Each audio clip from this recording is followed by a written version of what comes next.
the thing.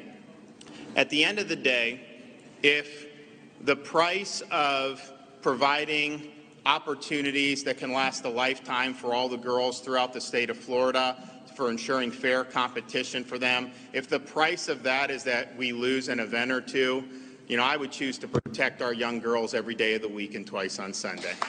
And joining us now to discuss is Terry Schilling. He's the president of the American Principles Project Foundation. Thanks for being here tonight, Terry. Thanks for having me, Kara.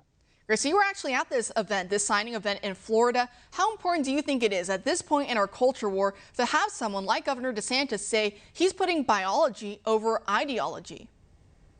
Well, first of all, Kara, let me just say thank you for having me on and thank you for talking about this topic.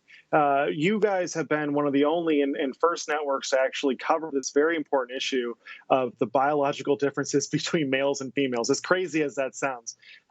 This is an incredibly important issue, and we're very grateful and should be thankful to Governor DeSantis for showing leadership at this point in American history on such a basic premise, such as men and women being different, being differently bodied and differently abled. This is a big deal for a lot of different reasons. Democrats have been hell-bent on erasing all of the different protections and accommodations that we've made for women in our society that have allowed them to have equal access to opportunities in education and athletics. And governors like Ron DeSantis are actually showing the country, not just conservatives or Republicans, but the country, about how to stand up to bullies when they try and pick on you. And how you stand up to bullies is you stand up and you punch them right back in the face and you tell them that you're not afraid of them. And that's what Governor DeSantis did yesterday by signing that bill into law. He told the left, I'm not afraid of you. You're crazy. You're supporting policies that are crazy. And Florida's not going to be a crazy state. We're just so lucky to have Governor DeSantis. And unfortunately, we've seen some other Republican governors cave on this issue. We saw in Arkansas with Hutchinson and South Dakota with Kristi Noem. Unfortunately, the pressure of corporate America threatening to take jobs out of their states. And we saw pressure from the NCAA really bearing down on a lot of these Republican governors from taking similar steps. How important is it then for DeSantis to stand strong when it comes to corporate America, for example, trying to threaten?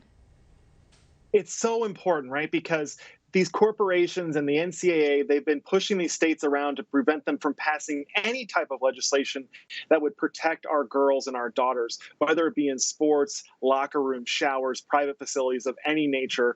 The left, the woke corporations have been punishing the people, right? The workers, the working families of each state, but through economic boycotts.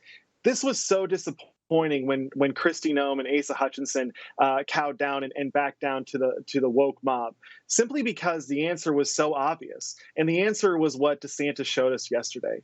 And that is, you tell these woke corporations and the woke NCAA that you're not going to sell out the daughters of your state. You're not going to take away their opportunities simply because a few bullies are threatening to withhold competitions and events and economic investment. You tell them to go pound sand, and they can find another state with a better business climate and a better situation for their business operations. And that's exactly what Governor DeSantis did. Now, I have to ask you, because I hear it all the time from the media. They always say from the media, from the left, from academia, from Hollywood, all of it. And they'll look at your event, the one that you were on, they say you're in a room full of angry, mean-spirited, bigoted people who just hate trans kids and you want to make their lives terrible. How would you respond to that? Were you in a room full of angry, bigoted people?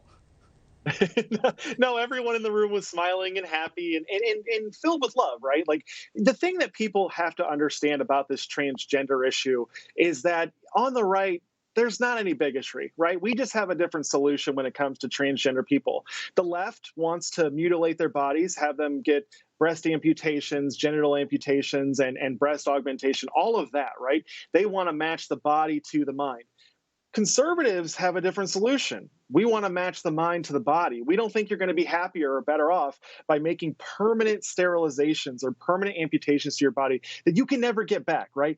They're having 15-year-old girls get mastectomies of perfectly healthy, non-cancerous breasts. It's permanent, right? And there was actually a really powerful picture that was posted on Twitter the other day of a mother who decided that she regretted her transition to being a male and was being forced to bottle feed her baby because they cut off her breasts when she was 15 years old.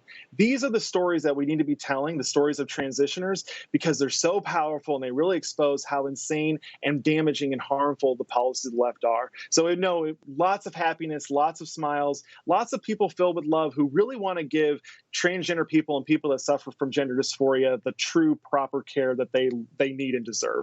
That was the perfect answer. Terry, thanks so much for joining us tonight.